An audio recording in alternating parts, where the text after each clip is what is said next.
All right, you ready? This is exciting.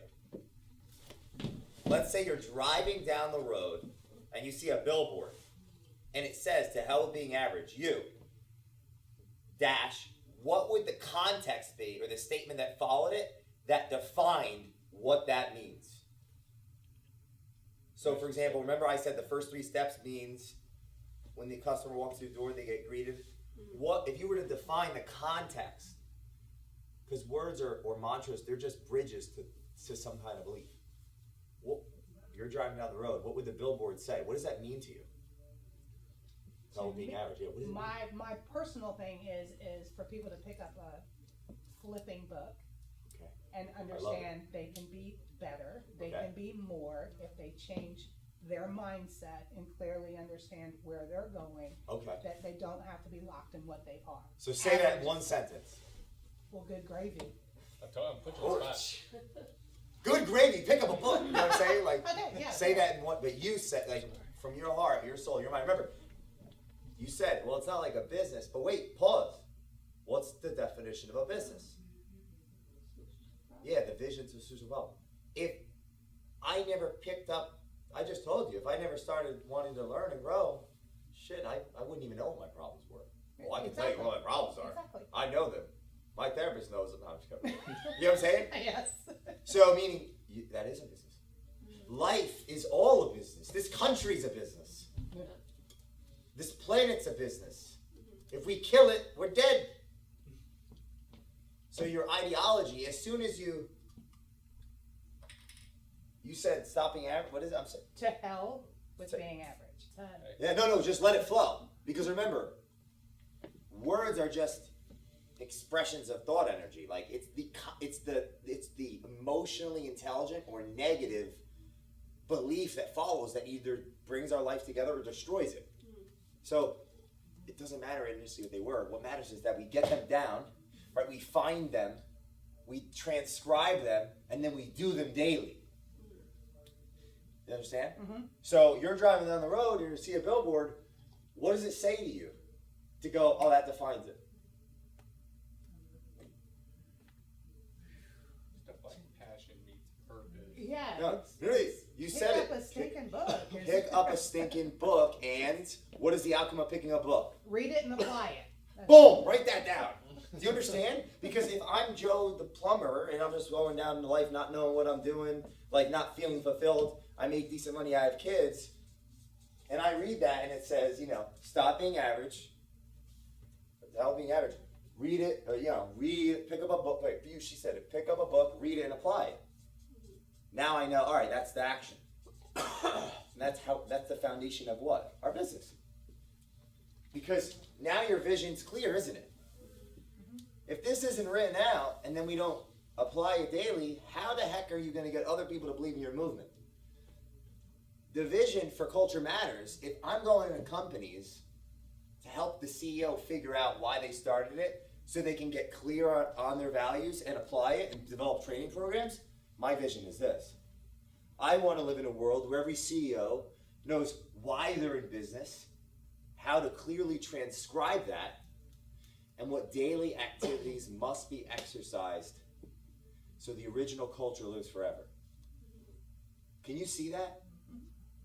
It starts with that. Now, once I had this, I figured out, so for example, the vision.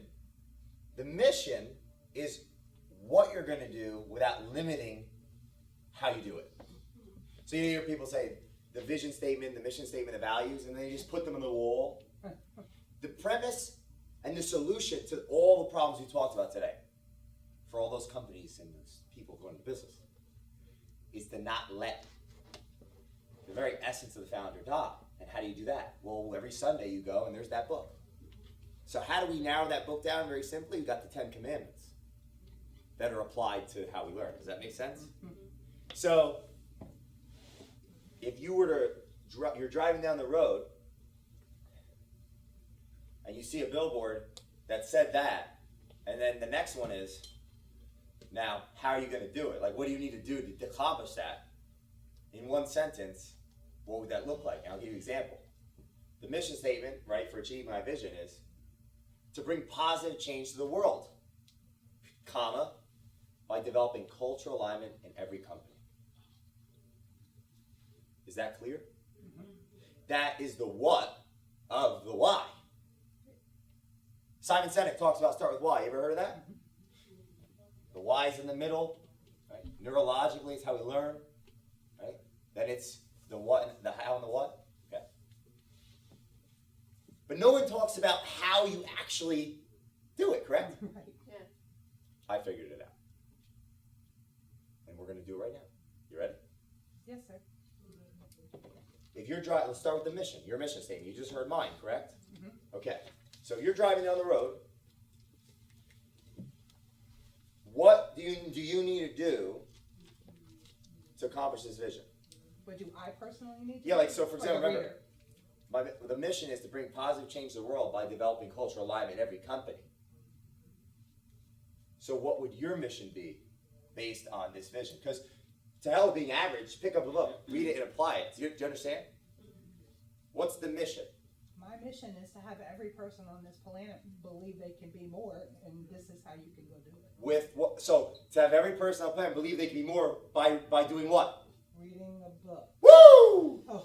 I love you, by That was the way, almost like a because quiz. I love books, man. This is awesome. We're gonna do it. We're doing it. This is on camera. They're stuck with us now. Let's go on the internet, right? Oh yeah. So write that down, man. We're gonna lose that thought. That's the thing with thoughts, right? What was it? Don't you look just at said me. to. Encourage everyone to read a book. Well, let Heather say it because this is her vision, right? So say it again in your best words. What's your mission? To accomplish this, what do you got to do? My mission is Write it out. I'll talk slow. Yeah. My mission Yeah. is to educate every person to pick up a book, apply it, and become more than they believe they can. Yeah, so you said it before. Your mission is to get every person to believe in themselves by picking up a book and reading it. Yeah. So my point with this is this. Simplicity and clarity is most important. The specific words you use, do you think they're important as the meaning? They probably are pretty parallel. If I got to Meaning- convey it to someone else, they meaning- need to be able to read it and understand What's it. more important, the word you use or the belief, positive or negative after it? The belief. Okay, pause. So it's not so much important what the words are, but the emotionally intelligent context. Right? When the customer walks through the door, greet people, make them feel better. Right? That's another way of just saying that long thing I said, correct? Mhm. Words are just bridges of thought energy, negative or positive. So it's important. Our mission, we want it to be as what? Visual and clear as possible, simply, so then when we talk about it, people internalize it. Example. Why is this important? Who here would want to look in front of the mirror for 30 days every morning and say, I'm ugly, I hate myself? Anyone want to try that? Anybody? No one? I'd be lying to myself. Is Facebook Live on or no? Facebook Did Live my is- phone die? But there are so many people that do it. Anyone on Scared to Facebook Live? record. Okay. So if we all agree that we wouldn't want to do that, then what we say is what we think, and that's what we do. So the key is to get this as clear as possible. So when we talk about it consistently with our people, what does it do to their thoughts? It aligns them to who we are. Now, the question is, if this is the vision, this is the why, and the mission is the what, what's the how? We're going to keep this. Yeah, don't wrinkle that one. So for example, like we're literally breaking down your, like this is like, you know, this is what like you would, this is what we would do if I coached you right now. This is totally free. There's no, you're not walking out here like Amazon. They're gonna check, you know, charge you like they're doing now in those stores, right? So this is like as raw as hell. To figure out your vision, your mission, your values right now. So can someone help me take this off without ripping it? 'Cause I'm gonna lose it. So now you're driving down the road. You're driving down the road, and you see a billboard. What's the name of the company? Is there gonna, you know? It's just that, right? So So can you say the name, was it Don't Be Average? I'm sorry. To hell with being average. Do you see why I have to say this stuff a lot? You forget, right? To hell being average, right? So for example, what are the, let's say, 5 words if you're that would describe you? Start one at a time. Who you are, meaning, or whom the person that believes the hell being average, what word, one word at a time, would describe their mind, right? Their character, right? How do they think? What's a word, like for example? Happy. Okay. Now,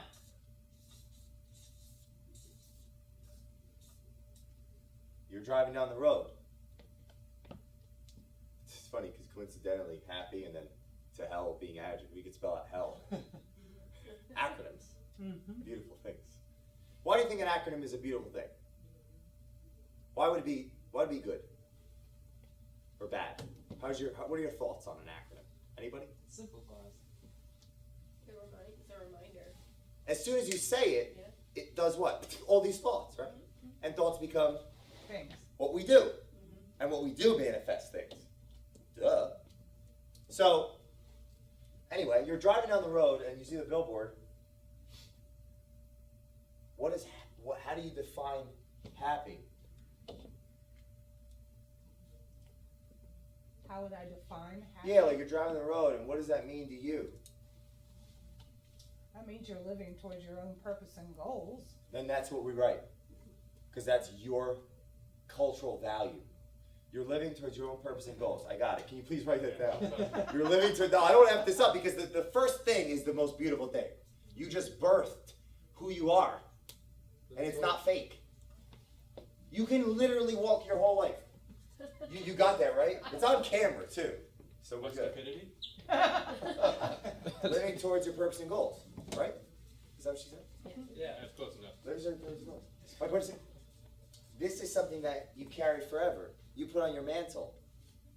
It's your belief system. What does that mean? If you're driving down the road and you see a billboard, what does driven mean to you? What is that? What's the context? That's that personal belief in oneself to go to the goal. Personal belief in oneself to go to the goal. See how this is breaking down the belief system to take the action. Like before I talked to that guy that blew you off. If I'm totally in belief, when I'm already belief that I'm authentically communicating, meaning that means to me that when I ask the questions I need to ask the guy, I'm coming from a sense of Conviction. Yeah, true conviction. We're going to talk a lot about that later. Yeah, we can get there. Yeah. We talked Somebody last order night, dinner. right? Yeah. Woo, we need more water, like some Yeah, that was big the big some thing I pear learned spray. last night. So, I'm in agreement with myself that the opposite of what I know is also true. I'm there to gather information. I'm really there to take the words can toxify or like filter or purify. So that negativity, I'm going to take that, I'm going to form agreement with it, and like Tai Chi, I'm going to give it back with love. That agreement, we're going to be here. That conviction will create the matter or circumstance because it will influence. We're on the same page now. It's authentic. But that belief that I have only comes from being really clear on how I view selling, me. Right? I view selling as if you decide to invest in my belief, right, my vision to the solution of your problem, you haven't been sold, man, woman. You bought.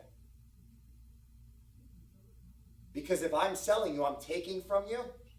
The law of equilibrium says eventually you'll die. One of us is dying. However, if I am give first, intend to help and get started today, and you, like I solve your problem, and your money is the manifestation of all of the problems you've solved, and you're giving me your money, it's an equal trade. There's nothing negative about selling when they haven't been sold, but they've made a cultural conscious decision to meet you where you are, that you can solve their problem, and you actually do it. And now you make money. It's a seriously aware spiritual view of how to do business, then I don't know if anyone would agree that in the age where we have all the information and know who's full of it, could do better business. Selling is antiquated. But that belief system only comes from the perpetual talking about, thinking about, and being about, and then doing about the belief systems. So it is business because the vision is the solution of a problem. Mm-hmm. And eventually you may monetize. Why? Because you can do the books and the courses. You can teach people that ideology to solve whatever problem they have. The question is, who do you have to be to do it? And eventually you may need what? Employees, people to work with you, not for you, that have to model your behavior, right? They got to be living towards their purpose and goals. Why? Leaders show the way so people want to go the way. They need to be a person that believes in oneself achievement of the goals, because then they'll help other people do that. Does that make sense? Mm-hmm. If we don't define who we are, we can't refine who we are to control our life. And if our business is our vision to the solution of a problem, then we can't define our business to refine our business to control the damn outcomes of our business, can we? So the first thing that we have to do is find ourselves, transcribe ourselves, and do ourselves daily. That sounds odd. Woo! Twice. Boom! And then do that for our business. And then we're going to create our goal around what? Our purpose. And then reverse engineer the goal into the year, the quarter, the month, the week, the day, the time block, the hour, the 80-20, and so on. That's how I coach people through this, right? Because what other way to do it? Because your goal is to make $1 million a year. Why? It's ridiculous unless that $1 million a year is based on the purpose, which is based on the vision to a solution of a problem. Everybody, I'm going to rant. You ready? Everybody talks about passion. Now you say, oh, Jay's a passionate guy. You got to find your passion. You're not finding your passion. Passion is the child, the offspring of having a purpose. And having a purpose comes from having a belief that you can solve a problem. Because we are social organisms that must work together. We're 90% chimp and 10% bee. Jonathan Hayes. Amazing author. That was a new one on me. 90% chimp and 10% bee, meaning we aren't spiders or crocodiles. We don't eat our babies. So if we base a goal on money or something outside of us, we'll always fail. And of course there'll be people that they get it, right? There's a statistical probability. They don't have it. So you're not going to find your passion. You're going to become aware of something, to have a vision to the solution of that problem, authentically communicate the positive outcome so people form agreement with that, create cultural alignment, metaphorical belief system of shared belief by you, the influencer, because you know who you are, your business is clear, it attracts those people. The goal is based on the purpose, right? My vision is to live in a world where every CEO knows why they're in business, how to transcribe that, and what daily activities must be exercised so the original culture lives forever. The mission to bring positive change in the world by developing cultural alignment in every company.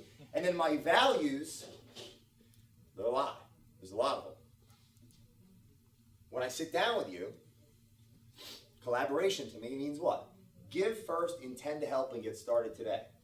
If we were to look on Google, the word collaboration has a negative connotation, like to, work, like rat on, collab, rat on people, whatever, or a positive, like a mastermind.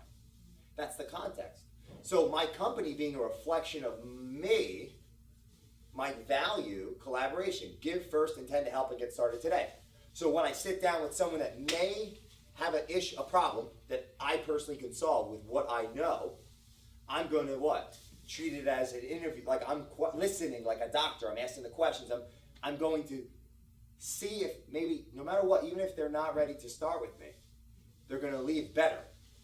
Give first, intend to help, and I'm actually going to ask for the purchase because I believe I can solve their problem and the money's in exchange for that, so get started today. Why do I know that's so relevant? Because for a long time, my mantra was, give first, expect nothing. And who almost went broke? You. Dylan too, he said. We were lying, right? And that just came from what? The unknown. So change my words, I change my thoughts, my ideas, my actions, my beliefs, my convictions, my habits, my convictions, and the culture of my life.